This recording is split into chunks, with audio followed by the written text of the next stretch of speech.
Roll call. This meeting is called to order at 5:15. Kathleen, will you do roll call, please? Councilmember Baisley. Okay.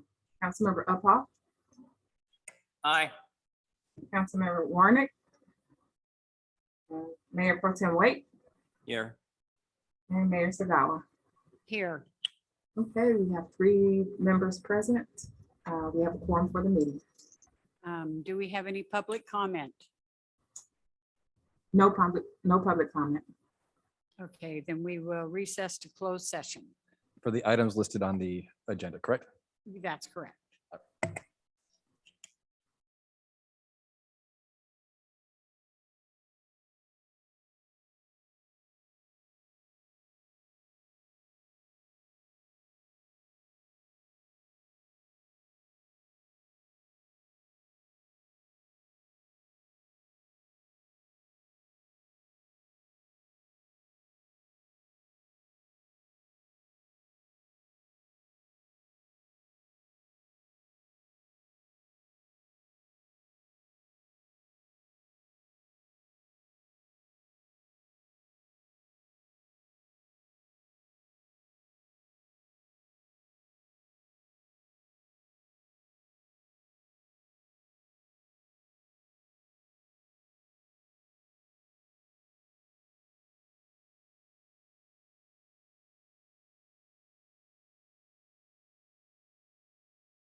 Okay, we're going to call this meeting to order.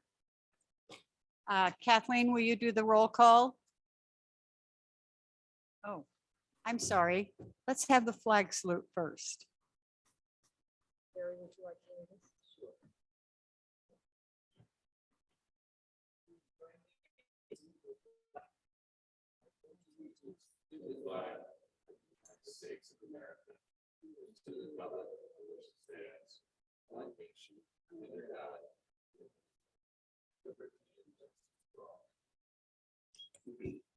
Thank you. Oh, I'm sorry. Let me get to be on the agenda. And Councilmember Warnick has our invocation. It's actually, Oh, okay. okay. So this prayer is minds in God's hands prayer. Heavenly Father, in our hearts, we plan our course, but we pray that you establish our steps. I pray that we seek you for advice. Let us not make decisions based upon what we know, but let us act based upon your wisdom. Please guide us, Lord. We place this meeting in your hands. We place our hearts and our minds in your hands so that you may direct us. Amen. Thank you. You may all be seated. Kathleen, can you do the roll call? Councilmember Gaiston. Okay, Councilmember He'll Uphoff. be here presently online. Councilmember Uphoff. Here. Councilmember Warner. Here. Mayor Pro Tem White. Here. And Mayor Savalla. Here. Can we get a report of the closed session meeting from? Yes, our at attorney? 5:15 PM, the city council convened in open session and then recessed to closed session for the items listed on the agenda. No reportable actions were taken. All 5 members were present. Thank you. Can we get an approval of the agenda? I'd like to pull item I, please. It's the brand. Oh, you don't need to, we're just doing the approval of the agenda, Oh, not the approval of consent agenda, I'm calendar. sorry. Anyone going to approve the agenda? Kathleen, can we get a roll call? Can you repeat the motion? I mean, the The first. motion is to approve the agenda. It was Councilmember Waite and Councilmember Warnick as a second. Okay. Councilmember Uphaul, Aye. Councilmember Warren, Aye. Mayor Pro Tem Wade, and Mayor Sabella. Aye. Motion passes. We have Gary Sugano, who's going to do a presentation.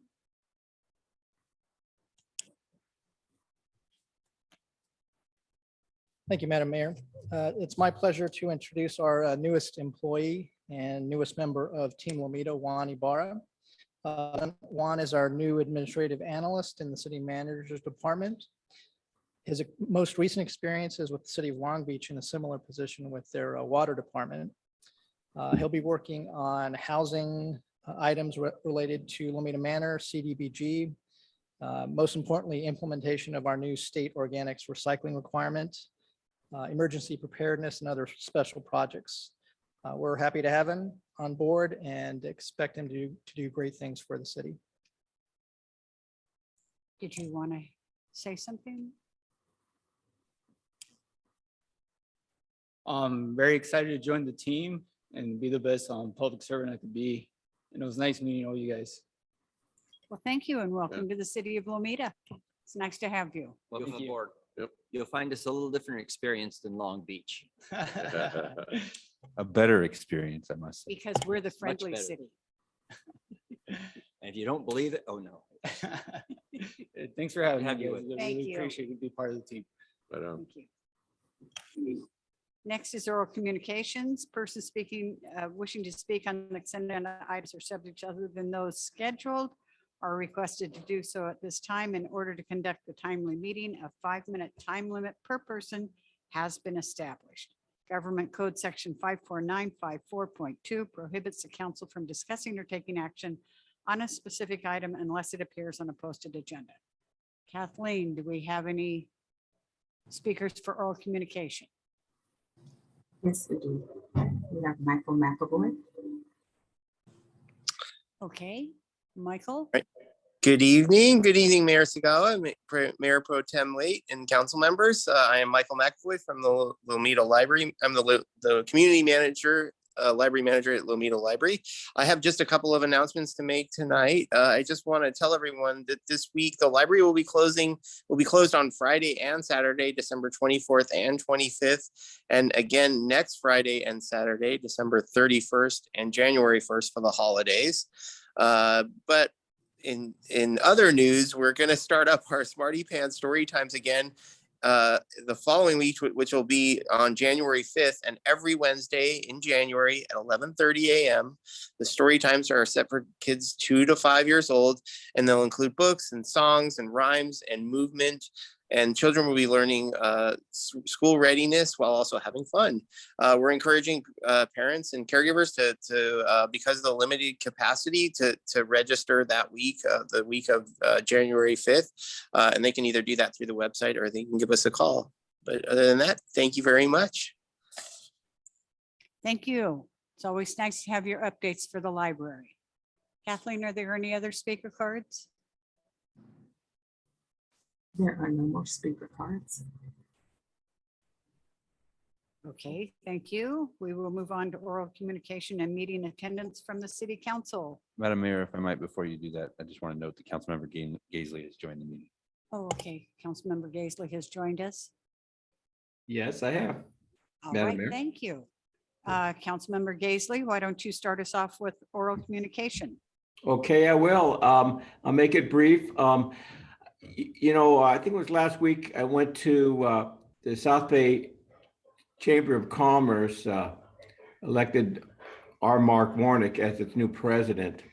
And what really struck me was all that Community Child's done through this COVID thing. And Mark, you may want to talk about that a little later, but I talked to him. I go, we started a house there on Woodward, and it's amazing, all the things they're doing to help the community. And that's all I have to say. And good luck, Mark, as president of the chamber. Thank you. Councilmember Warnick, would you like to go next? Sure. Thank you, Madam Mayor. So since our last council meeting, I attended the Lomita Chamber Holiday Mixer at our Kiwanis Club, which was very well attended. A lot of folks from the community came out for that evening. If you haven't gone to the South Coast Botanic Garden, which is right next door, they have an event called Glow, which is amazing. And if you have the opportunity, it goes to I think the first week in January 4th or 5th, but it's right here in our backyard. And it's the opportunity to get outside, walk around a little bit, and it's definitely a family fun event. So just wanted to say that. And then attended our holiday open house here with our famous City of Lomita cider, which was nice to catch up with some folks that are here in the community. And then lastly, this past Saturday, we here in Lomita did something really, really special. And that was the Lisa Patterson Memorial dedication for not only her, but for the 58 people that died tragically just over 3 years ago in Las Vegas. One of our residents, Lisa Patterson, was one of those victims. And our city, in one of our parks, Torkett Park, did a dedication, and there was probably about 110, 115 people there. And it was just a nice event for the family and for the 58. It was actually quite a few people that came out that were part of the other 58 families that came out to be a part of this dedication, and to see the angel and to see, what it meant, not only to the family here in Lomita, but the other families, was really a touching event. So I just want to say to my colleagues, thank you for being there. It's been a long time coming, little obstacles along the way, but Ryan and the staff, you guys were awesome. And it was just really, really a nice event. Emma did a really good job, and our Parks and Rec folks did a great job that day as well. So thank you. Councilmember. That's all I have. Puff. Okay, thank you, Madam Mayor. I attended the South Bay COG I'll keep this brief, the South Bay COG on the 13th. In addition, as Jim noted and Mark noted, I did attend the South Bay Chamber of Commerce and then the Lisa Patterson Memorial. I thought they were all great. Thank you. Mayor Pro Tem. Thank you. So it's been busy.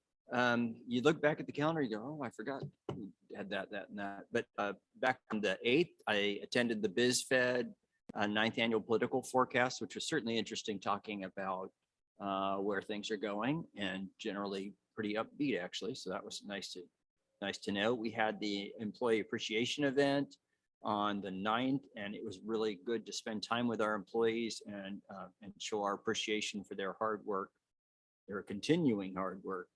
Then we had the SBACC, South Bay Association of Chambers of Commerce installation, and boy, that was quite a crowd. It was a good crowd, lots of good people. I didn't realize how many of my friends were going to be there, some of whom I hadn't seen literally in years.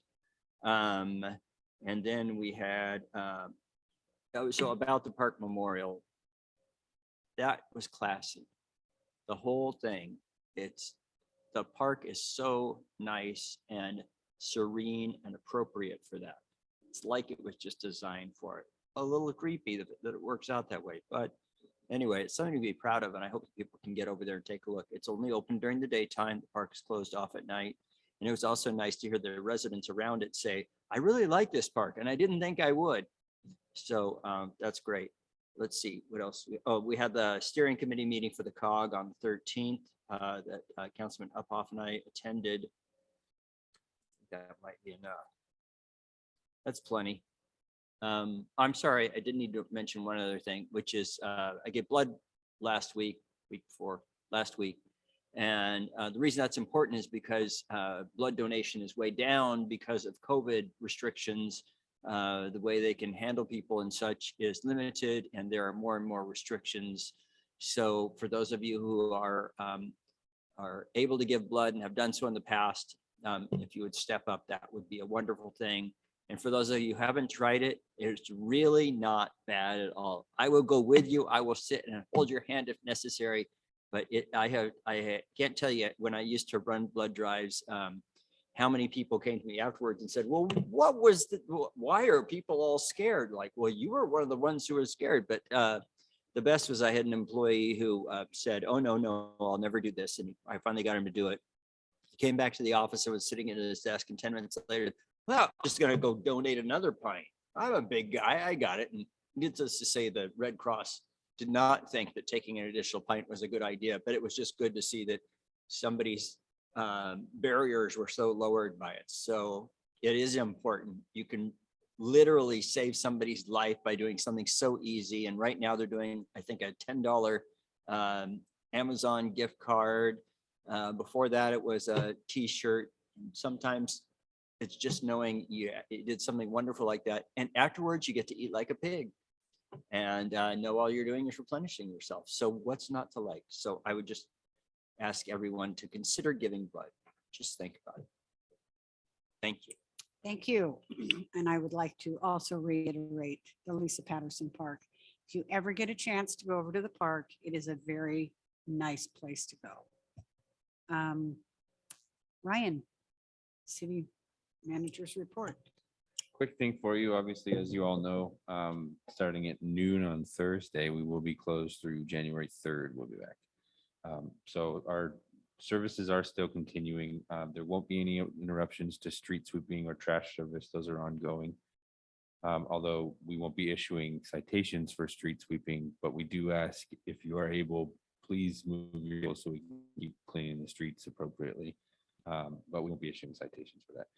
Obviously, our water-related emergency crews and our streets and tree emergency crews are available. Those numbers are on our website if you need to call them out for particular services. So we always have that those crews on duty if needed. That's all I have. Okay, thank you. We'll move to the consent agenda. So moved. Okay, Kathleen, can we get a roll call on the consent agenda without item I?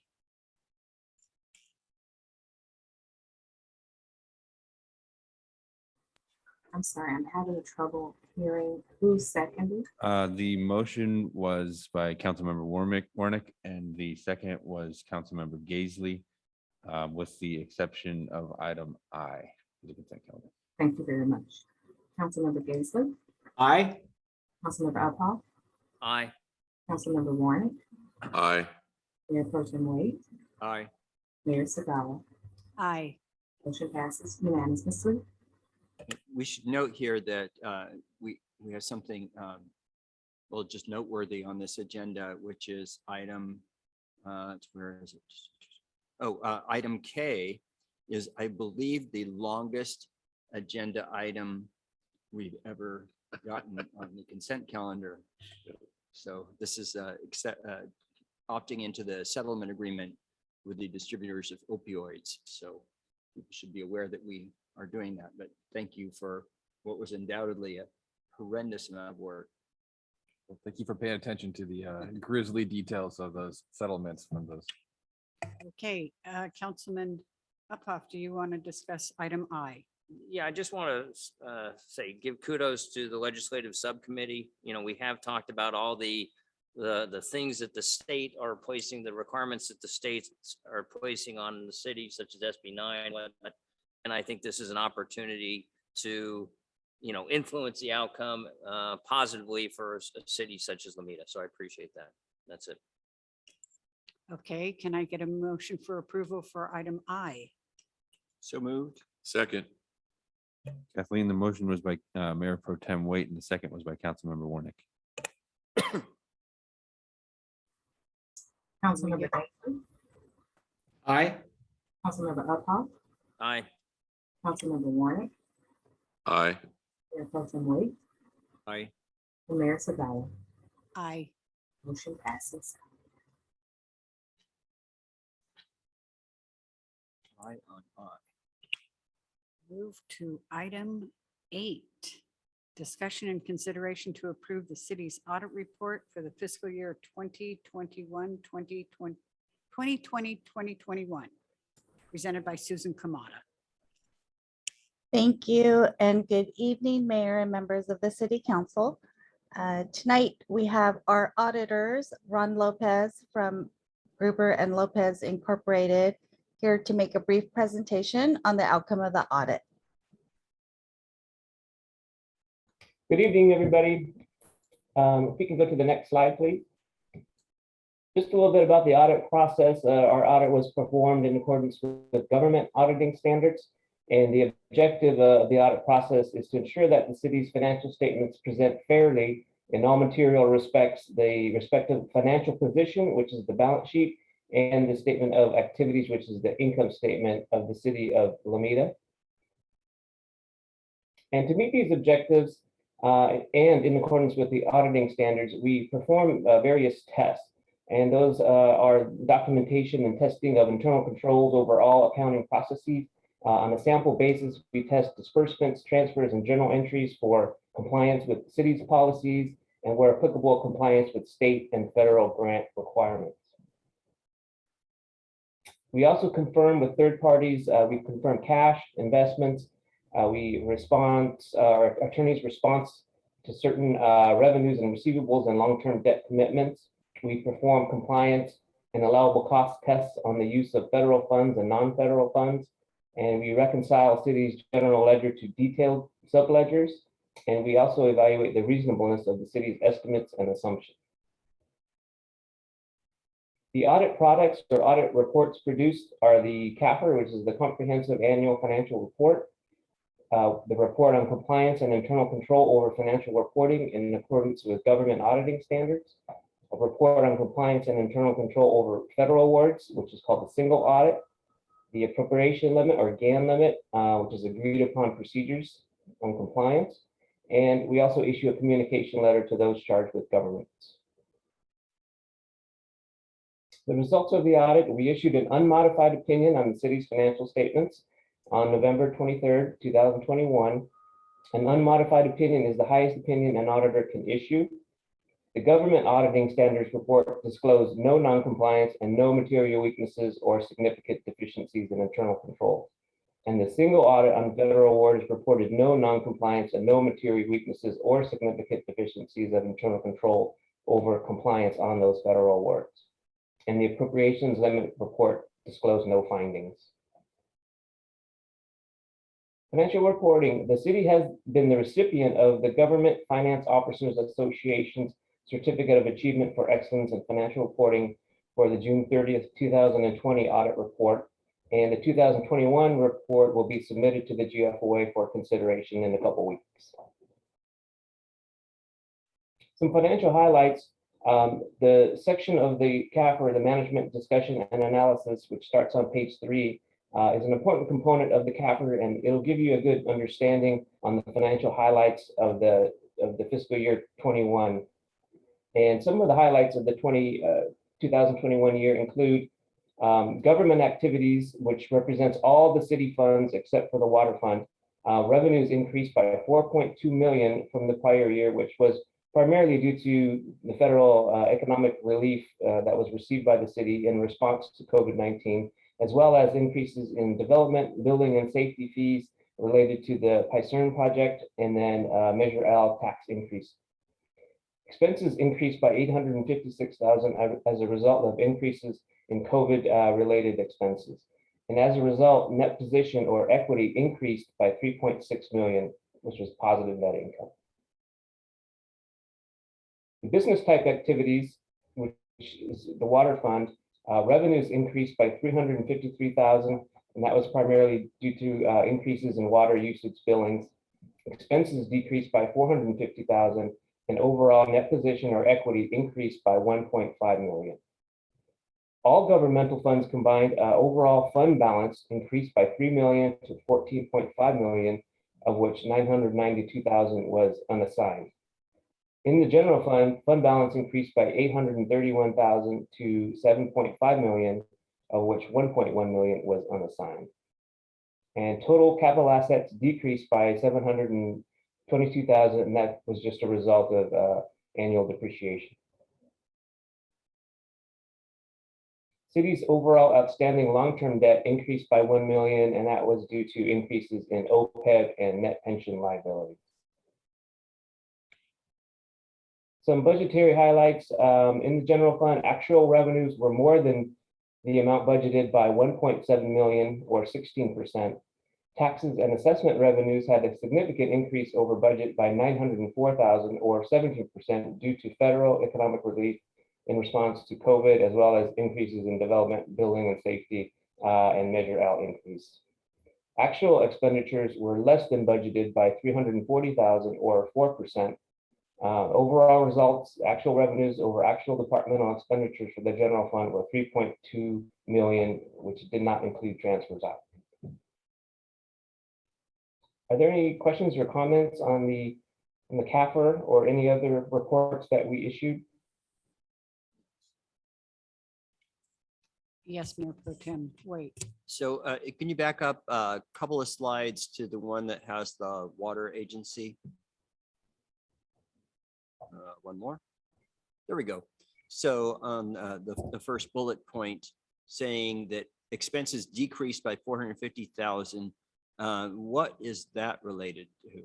Do we know offhand? That was, well, Susan, do you want to take a stab at that one? I could kind of try to bring it up here.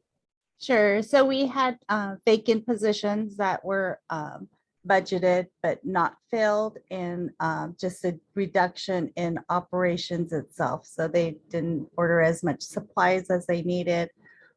And so it just decreased by 450,000 from the previous year.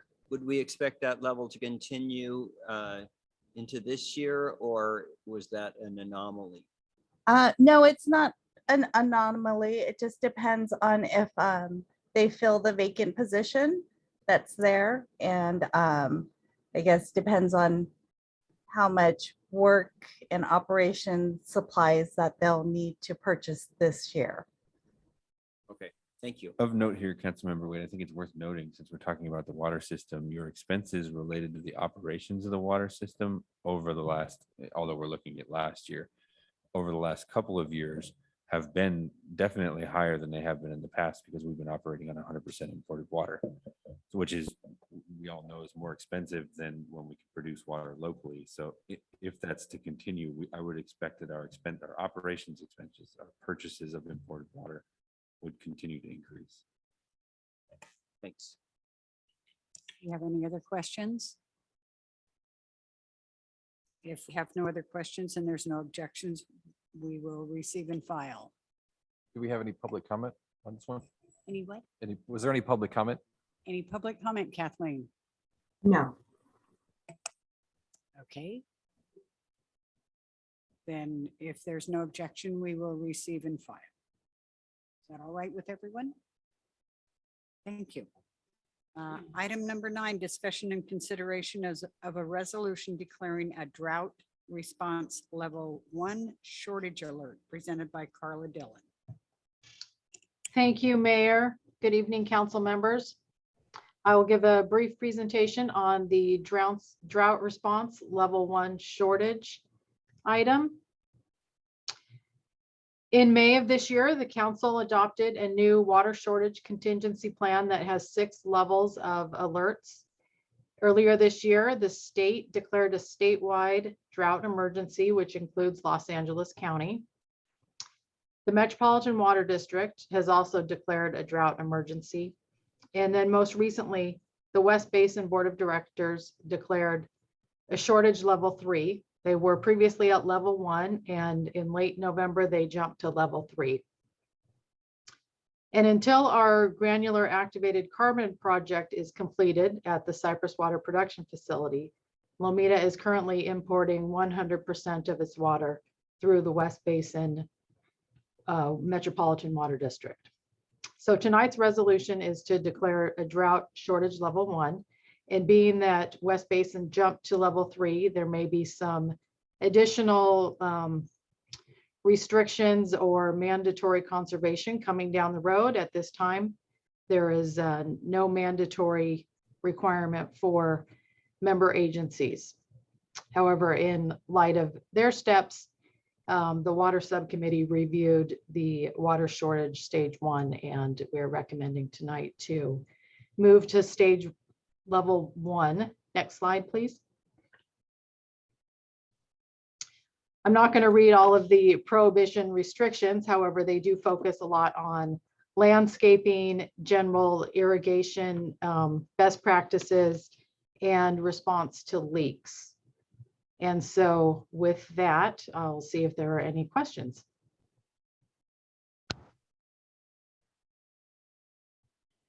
Carla, when do you expect to have the water facility up and running again?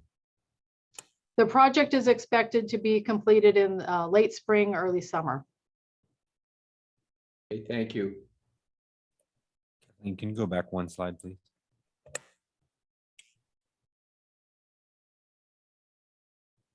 And I appreciate the fact that you didn't read all this to us, by the way. I do want to just take a minute and make sure I perused everything. Oh, I did have a question on line 1.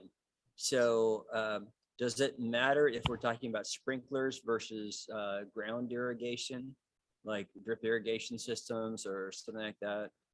I don't know. Does it make any difference? Right now, it's all considered the same.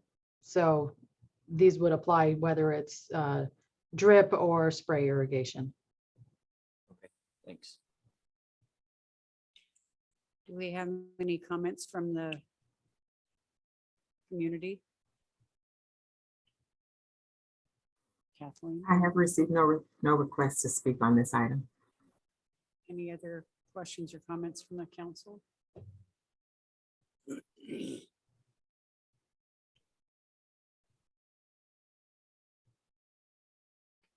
Councilmember Uphoff has made a motion to approve. Is there a second? We've got a motion and a second. Kathleen, can you do the roll call?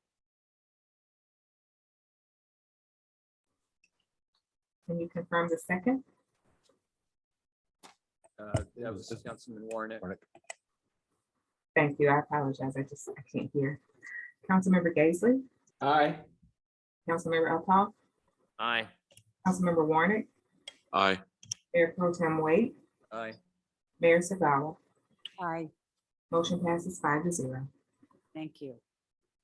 Item number 10, discussion and consideration of zone text amendment number 2021-03, defining a self-storage facility use, establishing a parking standard for the self-storage facility uses, removing the self-storage facility use from the list of permissible uses in the commercial general C through G zone, and allowing self-storage facility use within the light manufacturing commercial zone M through C, subject to a conditional use permit. Greg, would you like to? Yes, I would. discuss this? Thank you. Good evening, Mayor and City Council members. For the record, Greg Kapovich, the Community and Economic Development Director for the City of Lomita. There was a staff report that provides a lot more details than this, but this is essentially an amendment to our existing self-storage facility use classification. Next slide, please. So our existing code allows for self-storage facilities as a permissible use, which is by right in the CG zone. It's our commercial general zone. This isn't common in most cities because storage facilities are a unique use that require access by large trucks. So the site itself must be able to accommodate truck circulation on the site, queuing areas in front of any potential gates. And the street itself must be able to accommodate the use in general.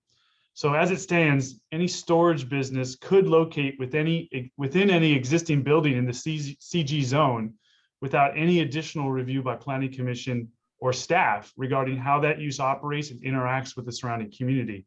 So staff instead is recommending that the use be subject to a conditional use permit. So it would still be allowed, but the city can review the proposal to ensure that these unique aspects are addressed. Now, our CG zone runs all along Narbonne Avenue and Lomita Boulevard, which is also where our mixed use overlay zone is located. Now, typically, storage uses aren't located under residential uses. When you think of mixed use, you think of residential uses above retail, restaurants, florist shops, things like that. Storage facilities don't necessarily attract a lot of foot traffic, and they can be run by minimal staff. So you don't get that pedestrian activity or that conveyance and handcuffed to the residential uses. So for this reason, staff is recommending removing it from that CG zone and instead allowing it with the CUP, of course, in our light manufacturing commercial zone, which has more uses that are akin to it. Next slide, please. So in summary, this amendment limits any unintended consequences of allowing storage uses by right, and instead requires a CUP. It appropriately removes the use from our mixed use overlay area, and it places it within a zone that can accommodate it more effectively. And finally, we're cleaning up the code and finally establishing both a definition for the use, which doesn't currently exist, and a minimum parking standard for that use. Next slide, please. So with that, the Planning Commission voted unanimously to recommend that City Council approve this draft ordinance as proposed. That does conclude my presentation tonight, but I'm here to answer any questions that you may have. Does any of the council have any questions? I have an admission. So I will take part of the blame for this. When I was on the planning commission, when this actually came through initially, and I think we had misgivings, but supported it anyway. And ever since then, I felt it was one of our decisions that turned out to be less than appropriate. The city has survived it, but let's fix it. So I will look forward to hearing if there is public comment on this that will dissuade me from this consideration. Any other council members? Kathleen, is there any public comment? I haven't received any requests to speak on this item. No, I don't see anyone with hand raised, so if you want to close the public hearing. Okay, we'll close the public hearing and bring it back to the council. Move approval. Councilmember Gaisley moved approval. Do we have a second? Mark Warnick, second. Kathleen, we have a, Madam Mayor, if I may read the ordinance. oh, thank Title. you. This would be ordinance number 828, an ordinance of the City Council of the City of Lomita, California, amending Lomita Municipal Code sections 11-1.15, 11-1.45.02, 11-1.51.05, and 11-1.66.03 to define and establish parking requirements for self-storage facility use and remove self-storage facilities from being an allowed use in the commercial general CG zone and instead allow self-storage facilities as a conditionally permitted use in the light manufacturing zone MC zone and finding the same exempt from CEQA. Okay, thank you. Kathleen, can you do a roll call? Councilmember Gaisley, Aye. Councilmember Uphaul, Aye. Councilmember Warnick, Aye. Mayor Pro Tem Waite, Aye. and Mayor Sagala. Aye, Motion passes. thank you. We'll move to item 11, discussion and consideration to approve a resolution adopting the general plan amendment 2021-02 for the 2021 safety element update, presented by Greg again. Thanks for having me back, Mayor and council members. Again, Greg Kapovich, CED Director for Lomita. My second item for you tonight is the update to our safety element. I have an outstanding team ensuring this update is performed successfully. In addition to myself, we have Lena Hernandez taking the role of our project manager for the city of Lomita, as well as members of our consultant team from Dudek. Right now, I think we have Henry Eckold on the line, and the entire team will be available for questions after the presentation. Next slide, please. So here's a schedule of how the PowerPoint is structured. We'll go over each of these topics, starting with a general overview. Next slide. So this proposed update revises the previous one, which was done in 1998. The state recently changed the rules for how often a safety element needs to be updated, which is now every 8 years. It kind of coincides with the housing element. It's meant to address natural hazards facing Lomita with measures to address these issues, mainly earthquakes, fire, and hazardous materials, to name a few. Next slide, please. And with that, I'm going to hand it over to Lena, who's going to take over the presentation from here. Thank you, Greg, and good evening, Madam Mayor and members of the City Council. Like Greg mentioned, we have brought this item before the council before, so we will do a quick high-level overview tonight. And like he mentioned, what is a housing element? A set of goals, policies, and actions that address both the natural and human caused hazards related to air pollution, extreme heat, flooding, earthquakes, hazardous materials, wildfires, and the potential role of climate change. Next slide, please. So the safety element is a long-term plan that uses a 20-year horizon and considers available data, research, and planning documents in addition to public outreach to form the plan. Next slide, please. So what are Lomita's risks? First, risk level is determined by looking at the potential impact over the next 20 years and the current adaptive capacity of the city. A hazard's potential impact looks at how likely a hazard is to occur and how damaging it can be. And the adaptive capacity relates to community, government, and structural preparedness. And as shown on this slide in red, the primary risk in Lomita are air pollution, seismic hazards, and extreme heat. Next slide, please. Now that we know what the risks are, now we know what we need to plan for. So we conducted a public outreach during this process to get feedback and buy-in from the community. So one of the first steps in our outreach effort was organizing a safety planning committee consisting of community members and representatives from Lomita Sheriff and LA County Fire. The committee held 5 meetings during the process and discussed hazards, the city's capacity, and our goals, policies, and actions, which we will get into a bit later. Next slide, please.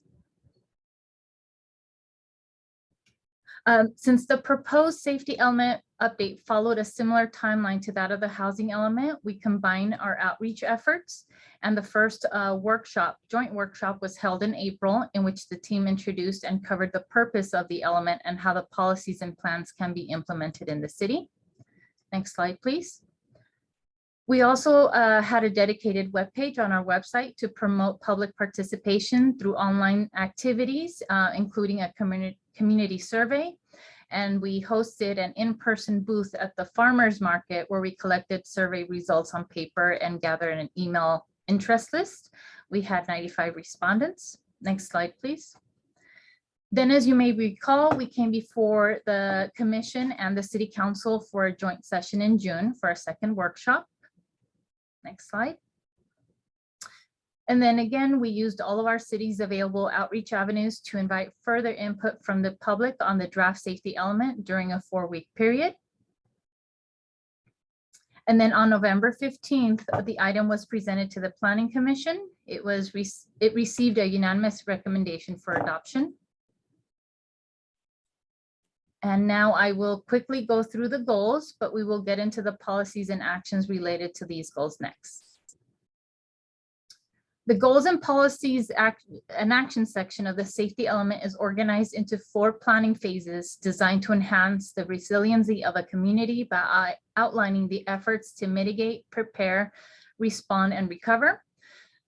We have 5 goals to address, and goals 1 and 2 address mitigation. Next slide. The third goal is to prepare the city for disasters through education, training, updated plans, and engaging the community. The 4th goal also involves training, planning, and coordination at various levels to respond to the community's aid during a disaster. And the 5th goal addresses the recovery after a disaster with plans and procedures. And now I will turn it over to Henry from DUDEC to get into how each of these goals can be achieved. Thank you, Lena. We can go on to the next slide. So as you can see, we have goal 1 at the top, and in the blue are summaries of the different policies that are within that goal. So the first is to improve indoor air quality. The second is to improve urban cooling in homes. Both of these two, the actions for them really are regarding retrofits and home improvements. The third policy is to reduce air pollution from mobile sources. So the actions there are really promoting EVs as well as promoting active transportation in the community. The next policy is to promote a healthy urban forest, and a lot of those actions are surrounding tree planting, as well as the maintenance standards and programs for the urban forest. And then the next policy is reducing the urban heat island effect. And so a lot of that has to do with the building materials. Next slide.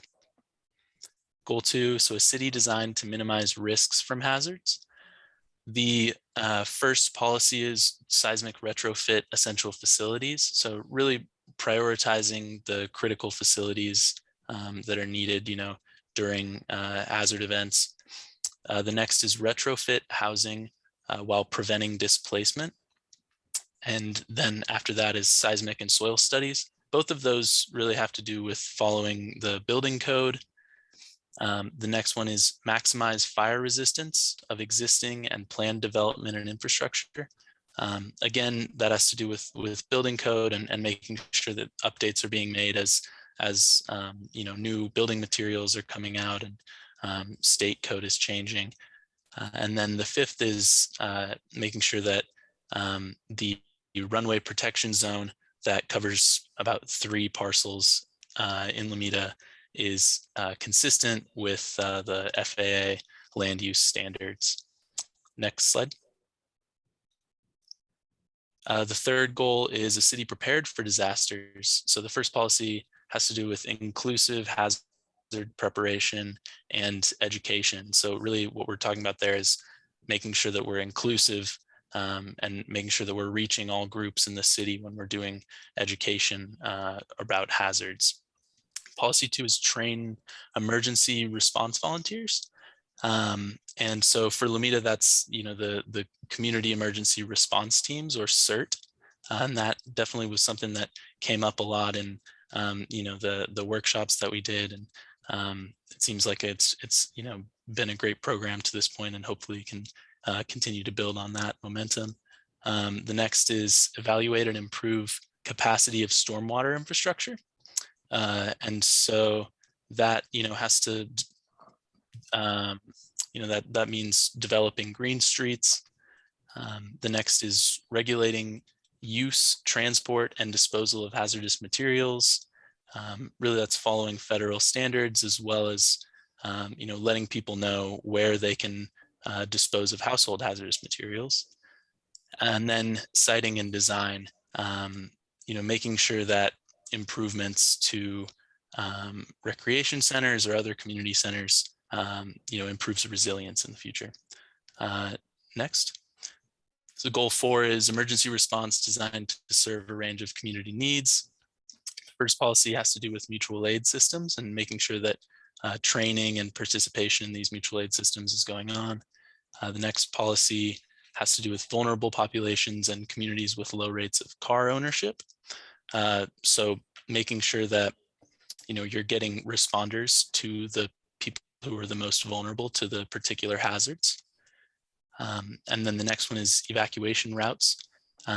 Making sure one of the actions was to make sure that backup power along evacuation routes is available for the traffic signals that are along evacuation routes. And then the Emergency Operations Center was the last goal, and that has to do with making sure that there are periodic reviews to have adequate technology and trainings surrounding the Emergency Operations Center. Next slide. And then goal 5 is a city that builds back stronger. So in the event of a hazard, making sure that when things are getting rebuilt, if that has to happen, it's getting built back in a way that is more resilient than before. So the first policy has to do with critical assets and roads. Some actions there, making sure that utilities get back up and running quickly, and that aid is distributed in an efficient way. And then rebuilding of property, really that has to do with, streamlining land use and permitting procedures during emergency events. And then the last policy there has to do with vulnerable populations, and especially trying to ensure that you're avoiding displacement in the event of a hazard. So that I'll pass it back to Lena. Thank you, Henry. So at this time, we have reviewed the hazards, outreach, and the goals of the safety element, and it concludes our presentation, and we are available for comments or questions. Thank you. Does the council have any questions?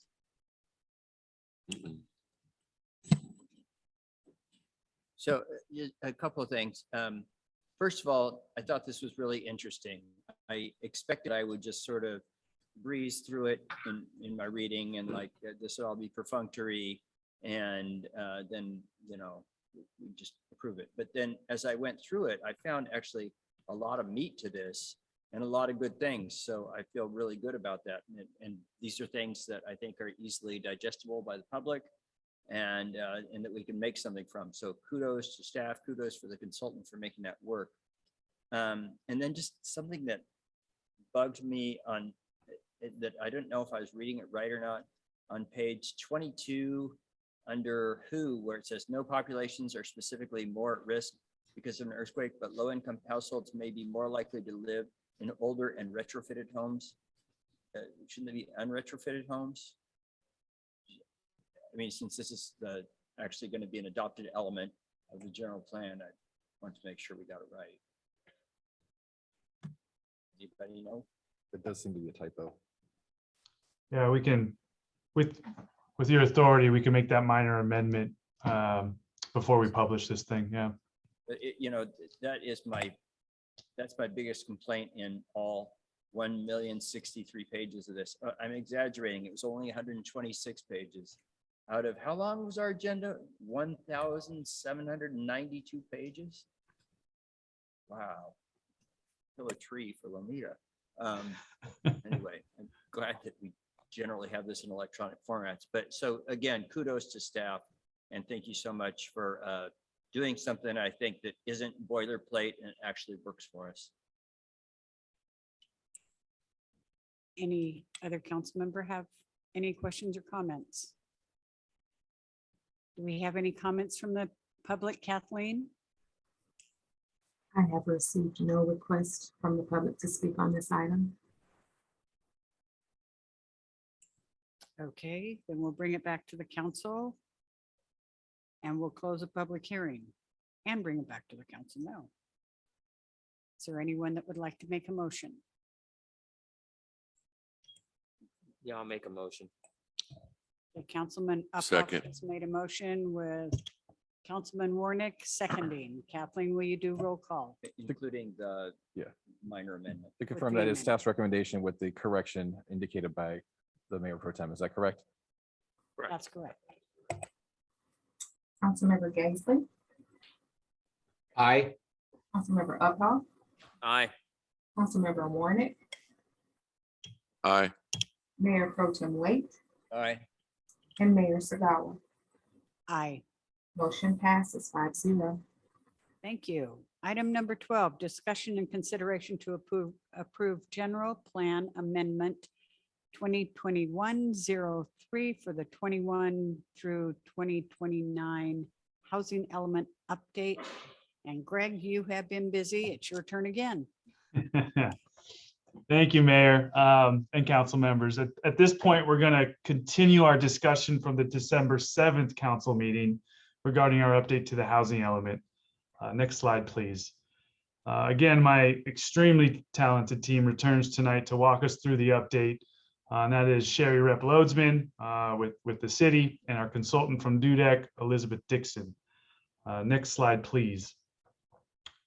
As a reminder, and for those in attendance tonight that may have missed the December 7th meeting, we did provide a general overview of the update, discussed what was required by the state, reviewed specific areas that the city was thought was capable of accommodating more residential housing, which is really around our commercial corridors as we look to protect our low density areas.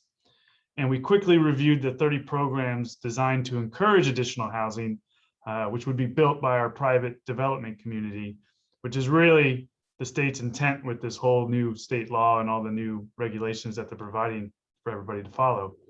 So today, as part 2 of our discussion, we're going to We're going to review a few of those 30 programs. We're not going to do all of them. Details on all the programs can be found in that draft element itself. We're just going to identify about 4 of them that we think are newer concepts that could use some explanation. And with that, I'll pass the next slide over to Sherry. Thank you very much, Greg. Well, as we've spoken with the City Council over the last year, Lomita does have tremendous opportunity to incorporate additional housing, but we also want to make sure that we protect our traditional values and especially our traditional neighborhoods. I wanted to show the land use map of our general plan because I think that helps illustrate how our community has grown and developed over the years.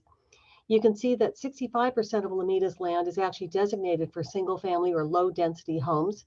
And that's the area that you see in yellow and green.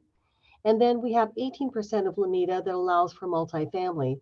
That's predominantly the areas that you see in the brown and also in the pink and a little bit of the orange as well.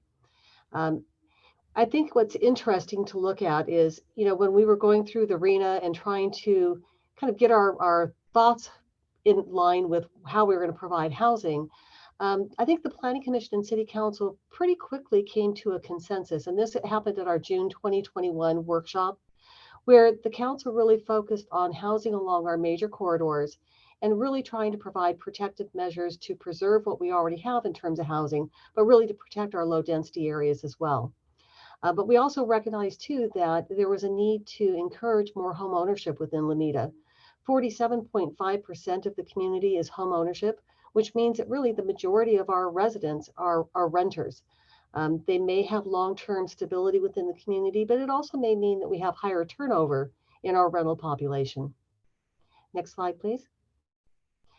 So thinking back to the regional housing needs allocation, there was a lot of discussion and debate and I think wringing of hands when this was going through the Southern California Association of Governments. The state had provided a huge allocation for the state in terms of providing for the growth and development and providing for the population. For the Southern California area, we received about 1.4 million new housing units that we had to accommodate within the 6-year cycle. And that's the time period between 2021 and 2029. For Lomita, our regional share ended up being 829 units. And that was divided up into basically 2 allocations. One would be for the lower income, which was this 363, and then the moderate and above moderate, which is the 466. Generally, when we see development, we're able to see that mostly the above moderate income is what gets developed. Maybe a little bit of moderate, but it's difficult to obtain the lower income and the very low income. The state has passed a number of different laws where they want to ensure that not only do we meet the RENA, but we also provide a buffer to make sure that we always have capacity to be able to meet our RENA obligations. And typically the State Housing and Community Development Department, they're looking for between 15 to 30% of a buffer. You'll see based on our numbers that we've actually come up with a 35% buffer. And it's important for a couple of reasons. One would be if a developer or a property owner is looking to add units or redevelop their property and they don't quite reach the capacity, we have to make up those units someplace else. But probably more importantly is that because most developers are developing the moderate and above moderate, we always have to ensure that we're able to provide enough properties and enough capacity available for those lower income units to be developed. And that's why the buffer ends up being kind of a critical factor, but we're able to accommodate it, in fact, fairly easily. Next slide, please. So going back to the June workshop, when we were talking about the corridors that were most likely for new development, we really did focus along Narbonne and the western portion of Lomita because we already have those areas identified for mixed use development. But then we knew that we probably would need some additional areas in order to get that buffer. Sherry, And could you hold? Sherry, could you hold for just a minute? Certainly, I'm sorry. Councilman Warnick has a question. Quick question for you, Sherry. Sorry to interrupt you. Can you go back one slide? Sure. So under the 6th cycle, we have 829. So the 5th cycle, we were only at what, 47? 47, a very low number. Quick question. Now you may have answered this before. I may have asked it. The CERN project, which we approved a few years ago, which would be under the 5th cycle, can we allocate those numbers to the 6th cycle, even though it went over? Yes, we absolutely can have Okay. it as part of the sixth cycle, because it really depends also when you issue the building permit. And when we went through the sites analysis and really looked at all of our capacity, we were able to identify Pasern as being part of the sixth cycle. And that really goes towards that 466 units. Okay, thank you very much. Sorry to interrupt you. Oh, you're welcome. Okay, so going back to the map in terms of our opportunity areas. So as I was indicating, Narbonne seemed to be an easy one because we already had mixed use and also the west side of Lomita. But we knew that we had to have some additional properties in order to really be able to stretch ourselves to the RENA and the buffer. So the east side of Lomita and also Pacific Coast Highways was considered. But for a number of different reasons, we decided through the Planning Commission and through the analysis for the housing element update that we really didn't need to focus on Pacific Coast Highway. It doesn't mean that it's not an opportunity, because I think it really is an opportunity for the future. But with the housing element, we're only obligated to identify enough properties, enough development sites to be able to meet the RENA and the buffer. And as we went through the calculations, we were able to accomplish that basically just by allowing for Lomita and Narbonne, as well as some of the natural infill opportunities that occur within the neighborhood. But as the council is aware, you are going to be looking at a general plan update probably in the next couple of years. So Pacific Coast Highway is another opportunity area. You may very well decide that it has both residential and mixed use capacity, which would allow for some really nice redevelopment potentially along that corridor. Okay, next slide. So as we went through the site capacity, I think this helps illustrate what we were finding. So the housing element law requires us to look at vacant and underutilized properties and then calculate how much we're able to accommodate in terms of potential growth and development. So the slide that you see under the existing site capacity, those were properties that had been previously identified in our fifth cycle housing element and pretty much identified as underutilized. There were a few vacant sites, but there were not enough to be able to accommodate the RENA. So that's why we went to the rezone site capacity, which you see on the other map. And there are some additional properties that were added primarily in the eastern side of Lomita. Next slide, please. So in looking at the programs that we have within the housing element, Greg had mentioned we have 30. There's quite a bit of heavy lifting that needs to occur over the next couple of years. In the staff report that we provided to you, we tried to really identify, based on a schedule, how we're going to accomplish those various goals. And I just want to very quickly go through some of these just so the council has an understanding of how we will be going forward, both on an immediate basis, but also over the next 5 to 8 years. So in terms of immediate and ongoing programs, you already have your housing rehabilitation grants. We typically do about 5 units a year based on the monies that are coming in through block grant. For code enforcement, the council has recently authorized some increases in staffing, so you're able to do more with code enforcement. And that is particularly helpful for your residential areas because you're both being proactive and reactive. The housing element annual progress reports, this happens every April, and we report basically on anything and everything associated with housing. Demolition permits, building permits, all the projects that have been approved. And this is the way for the state to make sure that we're being in compliance with both state laws, but also the housing element itself. For surplus lands, there is a requirement that if there's any land that is no longer needed by the city, then we have to determine it to be surplus and it has to be made available first for affordable housing. In Lomita, you really don't have that as an issue because you pretty much put all of your lands to active use. There is one vacant property, which is next to the Lomita Manor. But I believe that the intent is within the foreseeable future to try to redevelop that property with additional affordable housing. We're also required to constantly look for rezone opportunities for additional sites. The state doesn't want us just to sit back and think we've done all of our work because we've looked at the current capacity. They want to always look for additional housing, which I think you will be doing when you do your general plan update. We'll also be doing ongoing code updates. The state seems to constantly change the laws. Every time we think we've landed on some final determination, it changes again. We are benefited in this case, though, because the South Bay COG has actually hired a planner to help the city stay on top of these code updates. So I think that will help facilitate maybe some common standards, maybe a little bit more efficiency to make sure we're keeping our residents informed and our council up to date. For accessibility, this is fairly straightforward. This is making sure that our building codes and any other requirements are looking at our special needs, our those who may be disabled, and making sure accessibility is being accommodated. For fair housing and the analysis of impediments to fair housing, Lomita is pretty lucky that we don't have significant issues with fair housing, but we always have to be mindful that there is information and a fair process for people to access housing. Next slide, please. Now, SB 330, I think, is probably one of the more complicated new laws that have come in. And I just wanted to briefly highlight some of the changes and obligations that we will have. It really does require us to replace all demolished units. So, for example, if somebody has a property, let's say it has 3 units on it, and they're going to redevelop it with commercial, that residential that's being lost has to be accommodated someplace. Not necessarily by that particular developer, but the city has to make sure that we're replacing those units somewhere through a development process. But there's also requirements that if those units are displacing residents and they're protected units, there has to be relocation benefits being provided. And in some cases, if it's a protected unit, meaning it's been occupied by someone who's very low or low income, we have to actually replace those protected units with additional affordable housing that is subject to a 55-year deed restriction.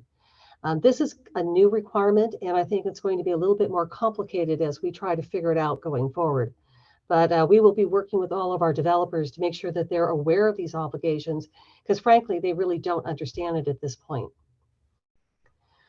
So on incentives and regulations, we'll get into a little bit more of this as we go into the presentation, but the density bonus laws do require us to provide incentives in terms of additional density, but also relaxation of some of our standards, which I guess they're considering to be incentives. We also will be having more lot consolidation incentives, and Greg will talk about that too. The no net loss, I mentioned that before in terms of the importance of having the buffer. We can't fall backwards. We have to always make sure that we have more and more properties to be able to accommodate RHNA. Next slide, please. There are requirements for affordable housing streamlining. In certain cases, it depends on the percentage of affordable housing that's being provided, but it may be either a ministerial approval or in some cases a streamlined approval where we can't have too many hearings. They have to be done within a fairly short time frame. The increased transparency, pretty straightforward. It's really making sure that our website, our documentation that we provide to developers and property owners, that it really is clear in understanding what the city's requirements are. For reduced parking, just recently the council approved an ordinance where we reduced the parking on our single family properties, but the state wants us to go even further. So we'll be evaluating that over the next couple of years, and then most likely, providing some reductions based on certain circumstances or locations. We'll talk more about accessory dwelling units because that's, again, one of those moving targets, but we will be providing a new ordinance. And then for low barrier navigation centers, supportive housings, and also the zoning revisions for special housing, a lot of that is pertaining to your emergency shelters and other facilities that provide for homeless or those that are kind of in jeopardy of losing their housing. And most of those are definitely state driven. So there are mandatory requirements that we will have to do through ordinances. Supporting low density, we'll talk about that again in just a few minutes. And then the rest of them in terms of energy conservation, accessibility, these again are primarily providing information to make sure that people are able to connect to existing programs. Next slide. And then even further into our future, looking at our inclusionary housing, and again, more things associated with reducing some of our standards. The mobile home park regulations, will be updating those to meet current state requirements. But I will note that with mobile home parks, we've always had a provision that allows property owners to go out of business if they no longer want to operate a mobile home park. But recent changes in state law will make that very, very difficult. One, because there are very high values for payment of fair market value, but also the replacement requirements, because most of these units, if not all of them, are going to be considered to be affordable housing. So we have to replace the mobile home parks with affordable housing, either in place or somewhere else. Greg's going to be talking a little bit more about design standards in a moment. And then the rezoning for the RENA, this is the provision that really provides the increased density for a lot of our existing mixed use zones. We've talked about having the existing 22 units per acre actually change so that it's a minimum of 20, but a maximum of 30 units per acre.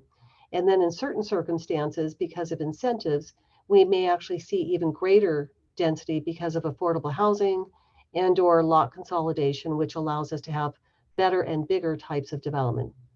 And then housing preservation is really associated more with the affordable housing that we have within the community. We currently have 3 affordable housing locations, one which is operated by the Lomita Housing Authority, another by the Kiwanis, and the third by the County of Los Angeles Housing Authority. So looking to preserve those, I think in most cases, all of those should be very secure.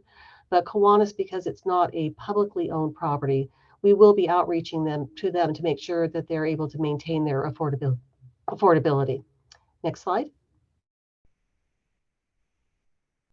So next, we're going to talk about a number of different programs, just a couple, I think, because they're, I think, have a little bit more policy consideration. So I'm going to pass this over to Elizabeth so she can talk about the ADU requirements. Thank you, Sherry. All right, so as Sherry already mentioned, the state legislator has been really active with new updates to legislation, especially as it relates to housing. So one specific program that we've included is for accessory dwelling units. So this will update the existing regulations to include the provision of ADUs in zones that permit single family and multifamily uses.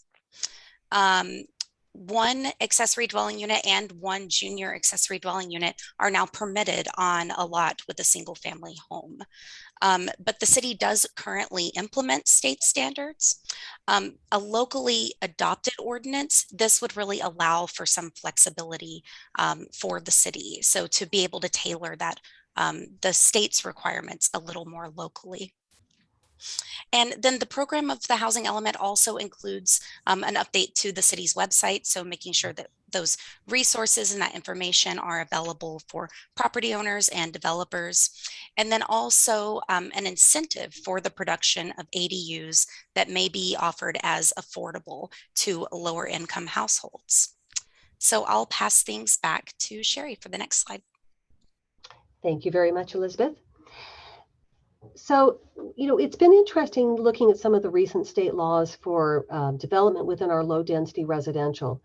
Clearly the state of California believes that our traditional neighborhoods have kind of taken advantage of the growth, or not taken advantage of providing housing for the growth in population. They see that the majority of our low density areas cover a lot of property, but really don't provide a lot of housing. So the state is now requiring more and more housing within these neighborhoods. The ADU law certainly is the best example of that, but most recently SB 9 was approved and it becomes effective in January. And in most cases, what it allows for is for a single family property to be split and then allowing 4 units. In some cases, though, ADUs can be added, so you really could have 6 units on what is currently a single family property. There are some limitations with SB 9, so I don't know if it's as bad as we originally thought it was going to be. There were some last minute changes that were added to the law that required some owner occupancy limitations. First off, if the property was occupied by a tenant within 3 years of an application trying to be submitted, the property owner wouldn't be able to subdivide. And if the property is eligible, the owner would have to sign a certificate or some type of covenant saying that they would occupy the property as an owner, for at least a certain period of time. So I think there are quite a few properties here in Lomita that may be eligible. So we're going to have to make sure that we have standards available to facilitate. But on the other hand, I think a lot of properties are going to be frustrated because they really can't take advantage of SB 9. So I've kind of talked about it a little bit as being, I guess, the kiss and the slap. Property owners will come in asking to be able to get these extra units, and we're going to tell them that they're not eligible for a number of reasons, but they're still going to want to take opportunity to do something with these oversized properties. So kind of the kiss part of it is I think the city can look at some standards that would be better than what we're finding under the ADU and SB 9 requirements. Next slide, please. So the program that we have for supporting low density is really our alternative to SB 9 and the ADU laws. Lomita already has a standard within your zoning ordinance that allows for a residential variable density. And there's an example of where that's been used. It's on 248th Street, and it's a new street called Via Costa. This was a property that was oversized. It was within the low density area. And the property owner came in asking if they could do the RVD 1 to 5,000, meaning one housing unit for every 5,000 square feet of property. The city did approve it as a planned unit development. That means that each one of these houses is sitting on its own individually owned property. And then they have a homeowners association where they share responsibility for the common road and for the open space. But what this did provide for is an opportunity really to increase home ownership. So if you think about SB 9 and you think about the ADU laws, ADUs really provide for rental. And SB 9 can provide for a combination of rental with home ownership. But the RVD, 1 to 5,000, for the most part, it would really facilitate home ownership. The difficulty we have, however, is competing with the SB 9 and ADU requirements. The RVD 1 to 5,000 really doesn't provide enough opportunity for units. Let's give an example of that. If you had a 12,000 square foot lot, if you were using the SB 9, you could split it into two 6,000 square foot lots. You could have a duplex on each one, so that's immediately 4. And unless the city has its own ordinance that restricts ADUs on the SB 9 subdivided property, you could have an ADU as well, so you could potentially have 6. Using the current standard of an RVD 1 to 5,000, you'd only get 2, and then maybe 2 ADUs, so that would be a maximum of 4. But it's not really facilitating a lot of home ownership potentially. If you go to a little bit different standard, let's say a 1 to 4,500 or 1 to 4,000, I think you can actually entice property owners to do a better job of designing and implementing housing that really fits our community. The 1 to 4,000 would provide for 4 individually subdivided single-family homes, which would all be owner-occupied.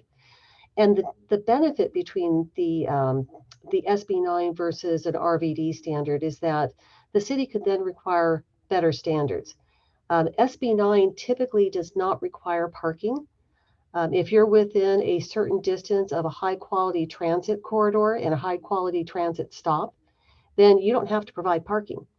And guess what? In Lomita, we have 2 corridors that are high-quality transit. One is Pacific Coast Highway, where we have Metro 232, and then along Western, we have the Gardena line, which is Gardena 2.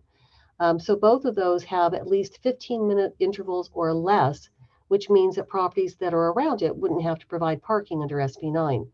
But under the RVD, because we're able to provide a little bit more flexibility to property owners, they don't have to have that home ownership requirement either before or after the subdivision. We could basically entice them to provide more open space and more parking. So this is a program that will lead into an ordinance amendment that we'll be bringing back to the council within probably the next couple of years. But I just wanted to bring it to your attention from a policy perspective, because I think we may want to prioritize this sooner rather than later because of the impacts of SB 9. Okay, next slide, please. Inclusionary housing is a newer technique that's being used by a lot of counties and cities, and it's really an effort to improve our ability to provide affordable housing. As we see with our RENA numbers, about half of the housing that we need to provide is for the very low and low income, and that's really not going to be feasible based on current market conditions. Developers won't provide that just because they want to. There either needs to be programs available where there's financing or public subsidies, or there needs to be a program where there is a requirement for inclusionary housing. And this is what we're suggesting in Program 30 of the Housing Element Update. We're looking for a rezone program that would potentially allow for significantly higher densities in exchange for property owners to provide affordable housing. One of the areas that we've kind of focused on is really that west side of Lomita Boulevard, because you have the potential to assemble sites that are relatively large, and the more that gets assembled, really the greater density you can support, which also means that the inclusionary housing becomes much more feasible. So the inclusionary housing program is really broken up into two phases. The first phase is hiring a consultant and kind of studying your market conditions, what the numbers really mean, but also what you would need to provide for an in lieu fee option, because developers have the opportunity to either develop the affordable housing or to pay into a bank, which then the city could use to develop affordable housing. So we are looking probably within the next year to 2 years, hiring the consultant, and then ultimately going forward with an ordinance, which can either be based on a citywide perspective, or it can be based on certain districts that you think are most appropriate for the affordable housing. Okay, next slide, please. Okay, I'm going to pass it back over to, I think it's back to Greg to talk about lot consolidation. I might be wrong. It might be. No, that's me. Elizabeth. That's me. It's you. Okay, it is you. Thank you, Sherry. So lot consolidation can be an important tool. A lot of our properties along Lomita Boulevard and Narbonne are narrow, proving to be a challenge when you have mixed-use development. Let's say, you've got a narrow lot and the ground level needs a driveway entrance. So once you consider the 24 or 25 foot wide driveway on that narrow lot, it leaves less space for that ground floor tenant space, that commercial tenant space, which then limits the types of tenants you can get and the viability of that tenant space. So in order to avoid all that and to ensure the project is more viable, we could encourage developers to purchase multiple lots to combine into one project by either relaxing development standards, deferment of impact fees, expedited review times, things like that.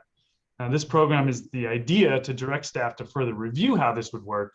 And again, we'd return with an ordinance in the next couple of years to further that discussion at a later date.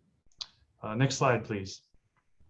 And the last program that we're going to provide more information on tonight is really about objective design standards, design guidelines. This is also an important tool. And in fact, staff's already performing some research and analysis on the topic, so we can return to you relatively soon. Next, or keep it right here, I'm sorry. The state has recently passed several bills meant to speed up the construction of housing. You've heard of SB 35, SB 9, and SB 330, which all take out or try to reduce the public hearing process for development, as long as they qualify. Now, for decades, housing projects are subject to planning commission and city council review through a site plan review, which are subjective decisions on architecture, on how it functions and how it circulates with the surrounding community. But how do we review these design components of a project if city council review is eliminated? The answer to that is through the development of measurable objective design guidelines in which staff can objectively review for compliance. The review is streamlined, it's predictable, it's easier to interpret, and by adopting a series of standards, the developer gets a streamlined approach and the city gets a finished design that we think is appropriate for the city. Now, these streamlined projects that fail to meet any of these objective design standards can either choose to make adjustments in order to meet those minimum standards and keep their streamlined process going, or they can actually opt out of the streamlined process and request that planning commission or city council review their change, that they don't want to meet the objective design standards. Now, the beauty of these guidelines is that they also apply to projects that don't qualify for any streamlined approach. Really, for a developer that is essentially not going the streamlined approach, can look at those design guidelines and see it as a bar, as a measuring stick for what the expectations are. And if they meet those objective design guidelines, that their process through planning commission and city council could go a lot easier. Now, this program in the housing element would essentially greenlight city staff to update our existing Muni Code regulations into objective design standards. A lot of them are subjective, so we'd actually tweak the language to make them more identifiable. And we'd also make some ministerial processes in place so that staff could review these streamlined processes. Staff would return to planning commission and city council with draft versions for formal review at a future date, but this is simply the idea at this point. Next slide, please. Okay, so finally, a recap of our progress. Here we are at the second council meeting seeking adoption of the actual update tonight. Planning commission previously reviewed and recommended adoption. Should council decide to adopt, staff would send our final version to the state for final consideration. This process can take up to another 90 days. And once certified by the state, we'd have an official and updated housing element, which is great. Now, the good news is that staff already submitted a draft version of the update prior to Planning Commission review. And we received comments that they weren't really significant, but they really focused on providing dates and deadlines to our various programs, which is why we organized the presentation as we did in terms of when we think we can have these back to you guys. The version presented to Planning Commission and to you has been adjusted in response to the state comments. However, the state hasn't seen our adjustments yet. So there's a possibility that they'll require a few more amendments again. That said, the state requires council adoption before they will consider certifying the document. So staff's in a little bit of a rock and a hard place. We need your adoption before they certify, and yet they haven't done a final recap for us yet.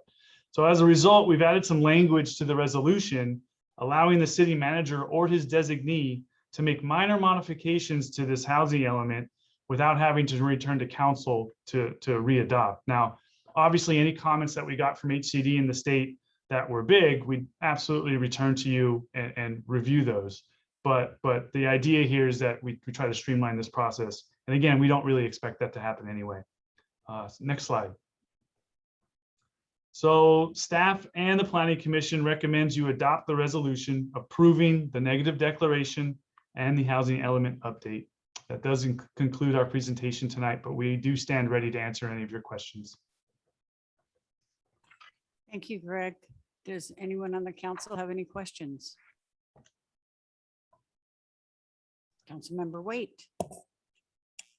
I feel like I'm getting too much TV time today, but anyway, this is a big deal though. And so first, kudos to staff and our consultant for putting this together. I mean, it's a monster of information here.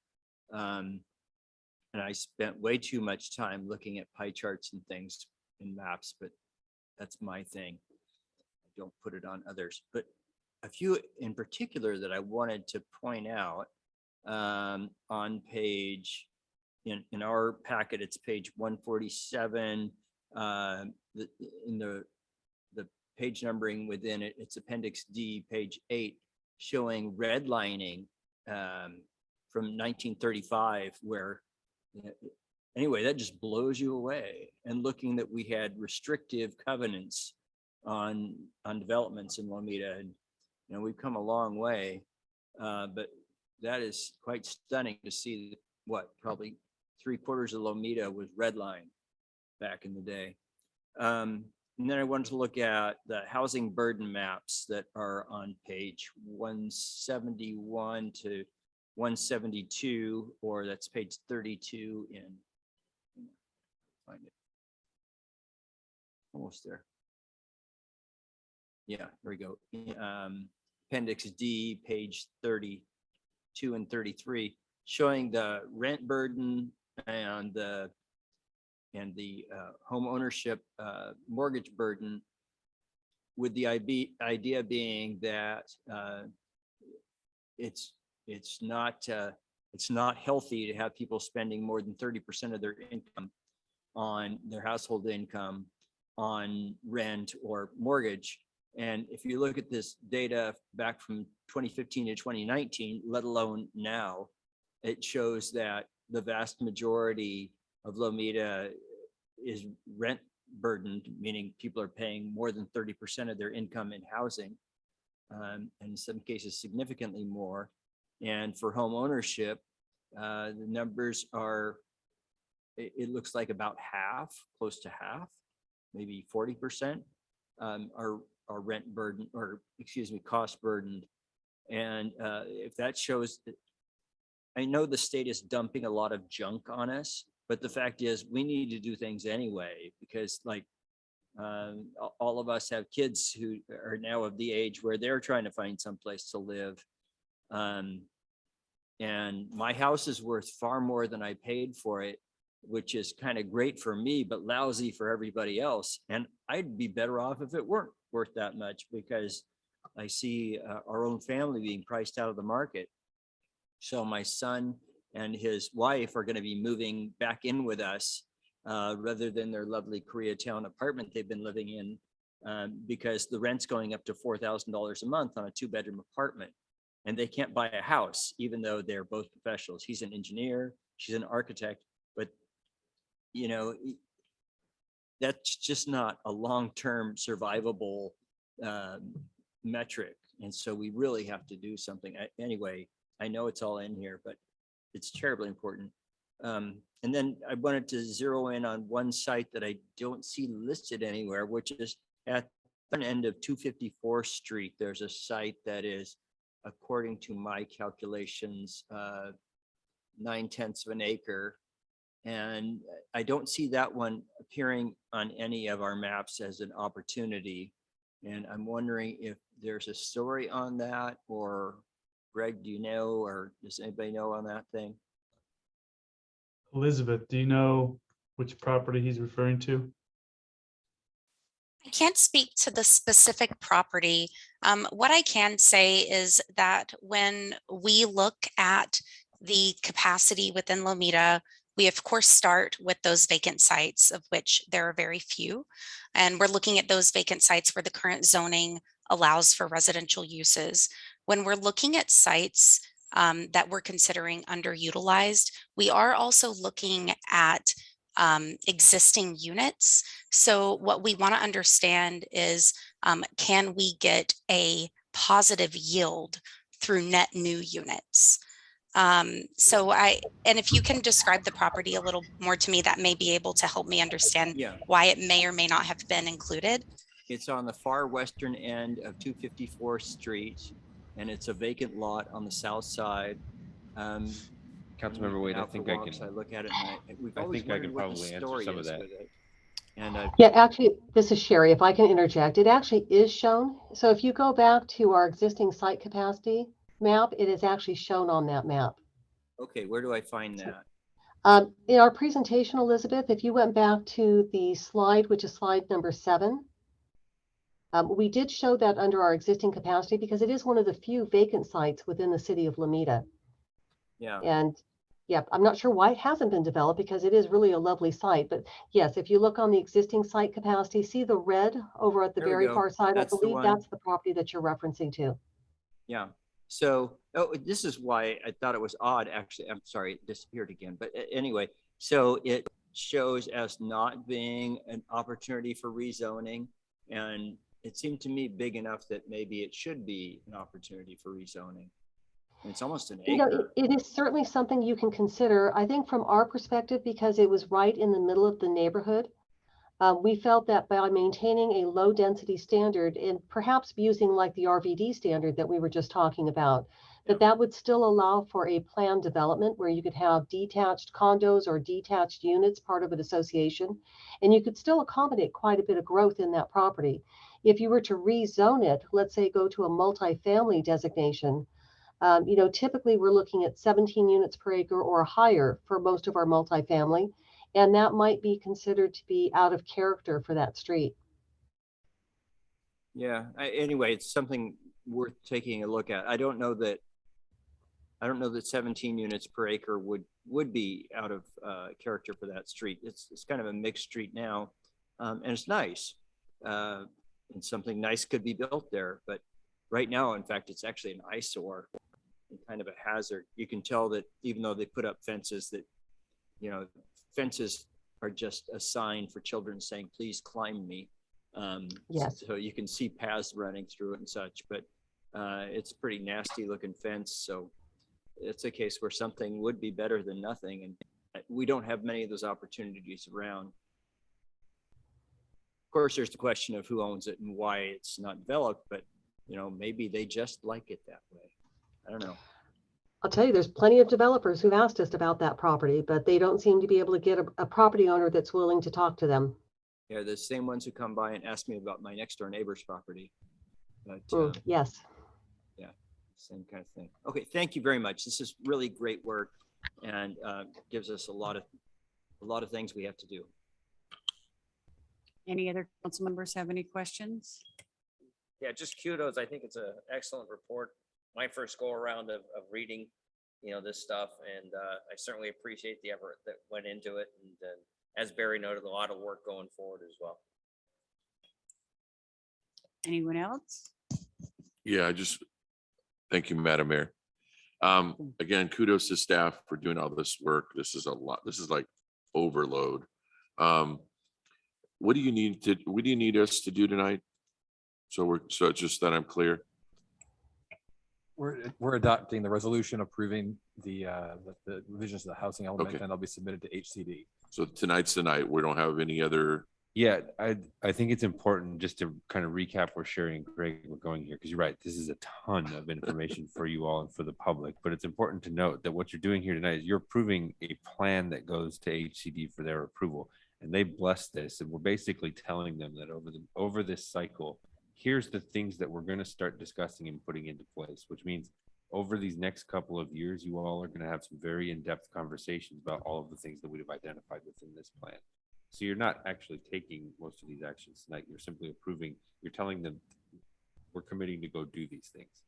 How we do those and all the details and all the intricacies involved in those, I'm sure you will have plenty of discussion and plenty of public input on. So there's still plenty of time to work through that.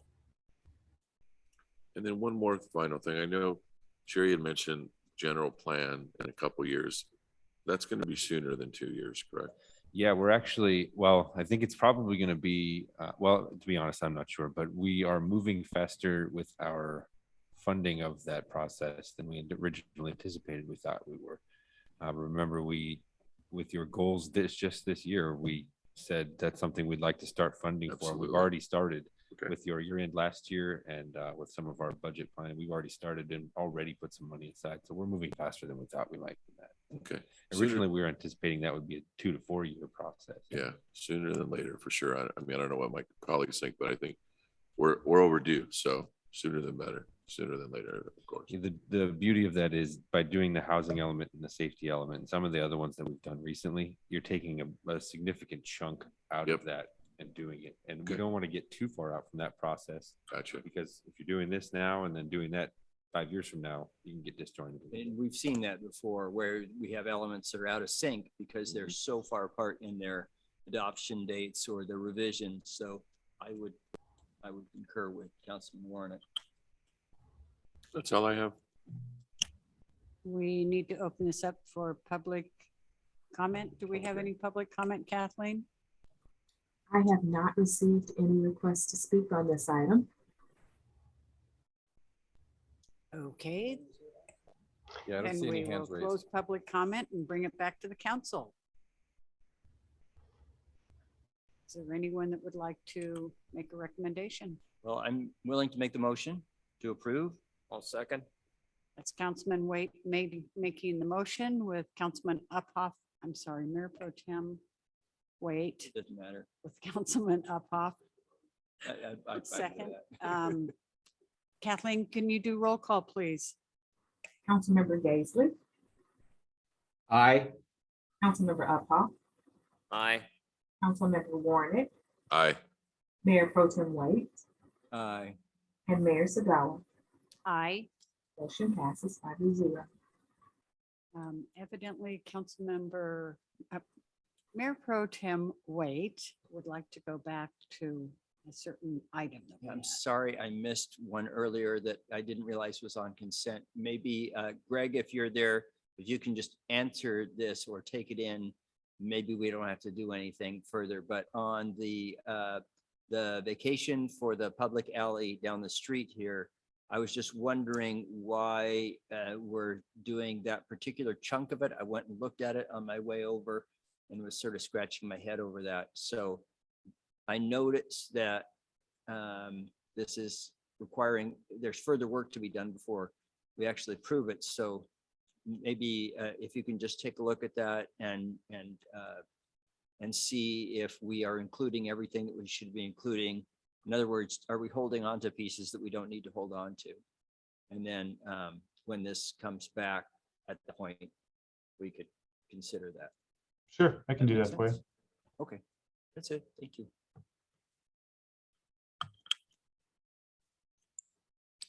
One thing that I forgot to bring up earlier, probably under presentation, is that those of you that know Maria McCormick, she will be retiring as of December 31st, and she will be greatly missed. So If you see Maria, please tell her how sad we are to see her go and what a wonderful part of the city she's been. Tonight, we'd like to adjourn in the memory of Godofredo B. Andres, and he was more commonly known as Fred. And Fred and his wife Conchita, as well as their 4 children, moved in across the street from me 42 years ago. And they moved in from the Philippines to the United States because he felt that he could have a better, his children would get better educated. He was in the Coast Guard for 20 years, and then he worked for the VA hospital in Long Beach for 15 years. And he passed away at the age of 86. So if we could adjourn in the memory of Fred and have a moment of silence. Thank you.